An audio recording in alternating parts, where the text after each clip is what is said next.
ప్రశాంత వాతావరణంలో Tuni municipal vice chairman ఎన్నికను వెళ్లాలనుకునే సమయంలోనే తమ ఇంటి బయట టీడీపీ నేతలు అల్లరి సృష్టించారని చైర్పర్సన్ సుధా ఆరోపించారు. వారికి పోలీసులు సైతం సహకరించారని మండిపడ్డారు.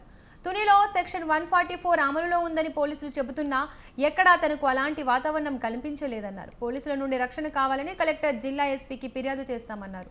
సమావేశ హాల్లో కౌన్సిలర్లు మినహా మిగతా వారు కాకుండా చూడాలని, అప్పుడే ఎన్నికలు సవ్యంగా జరుగుతాయన్నారు. మేము ఇక్కడ మెజారిటీ 17 మంది ఉన్నాం. మా కౌన్సిల్ సభ్యులందరూ మా ఇంటికి వచ్చారు. 2 గంటల ముందుగా మేము అందరం ప్రిపేర్ అయ్యి ఓటింగ్కి వెళ్దామని ప్రిపేర్ అయితే టీడీపీ రౌడీ మొక్క బయట లోకల్ పోలీసు వారి సహకారంతో దౌర్జన్యం చేస్తూ మమ్మల్ని బయటికి రానివ్వకుండా చేశారు. ఓటింగ్ ప్రశాంతంగా అసలు 144 సెక్షన్ అమల్లోనే లేదు. లోకల్ పోలీస్ అంతా కూడా వారికే సపోర్ట్ చేసి వాళ్ళకి సైకిల్ చేసి మమ్మల్ని మా మీద దౌర్జన్యం చేద్దామని చూశారు.